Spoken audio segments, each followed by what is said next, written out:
Welcome to this week's edition of Weekly Digest, your front row seat to the policies, programs, and people shaping Guyana's development journey. Each week, we go beyond the headlines to follow ministers of government as they implement the administration's agenda, one step, one story, and one community at a time. A new chapter has begun for families in Tushan, East Bank, Essequibo. On Wednesday, Minister of Education Priya Manik Chand officially opened the doors to the Early Learners Nursery, a $51 million investment in the future of Guyana's children. Just months ago in April 2025, this school welcomed 40 little learners.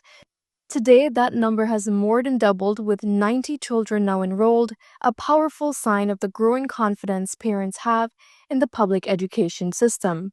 The bright classrooms and nurturing environment stand as a testament to the government's promise that every child, no matter where they live, deserves the best possible education. Meanwhile, in Region 1, Ministers Colin Crowell and Vikram Bharat met with residents and miners in Baramita and Matthews Ridge. At Baramita, the team handed over solar lights and engines to support safer and more productive mining operations, bringing meaningful support to hinterland communities. Minister Crowell was also at the Guyana National Stadium in Providence, where preparations are in full swing for the International Building Expo, set for August 14th to 17th. He expressed satisfaction with the setup for what is expected to be a landmark event for Guyana's housing and construction sectors.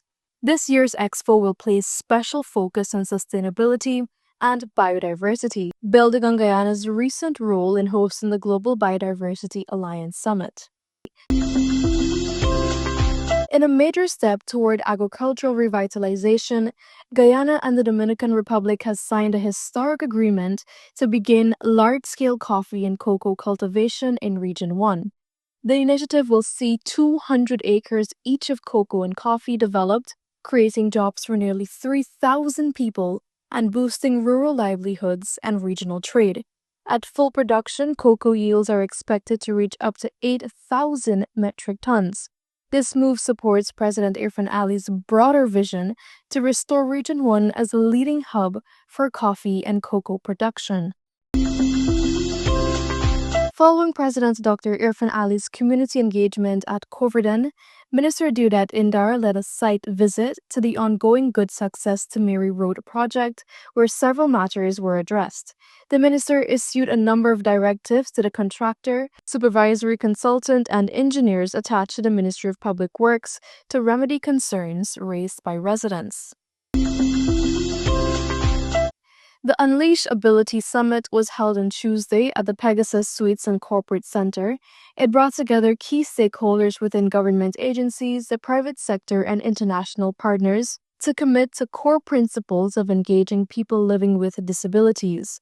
This was a collaborative effort by the Ministry of Human Services and Social Security, Ministry of Health, and UNICEF. Their stakeholders engaged adults and children living with disabilities. When we meet again, we should be able to come here with figures and facts to show how this has been achieved. Through the Ministry of Human Services and Social Security, we have done many transformational initiatives to improve the lives of persons living with disabilities. This summit brings to the forefront the importance of acknowledging persons living with disabilities, celebrating their strengths and accomplishments while listening to their challenges so that policies can be crafted to build a more inclusive society for all. Minister of Tourism, Industry and Commerce Oni Jwalran delivered remarks at Monday's award ceremony for the 59th Snap and Cheer competition. She praised participants for helping to spotlight Destination Guyana, noting that this year's competition saw over 1,600 entries, racking up more than 16.8 million views and nearly 400,000 engagements online.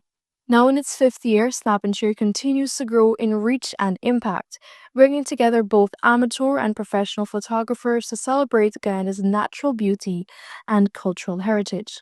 And that's just a snapshot of how the week unfolded, one step at a time, one community at a time, but many stories continue to be written. That's it for this edition. We'll see you next week with more stories from the heart of government.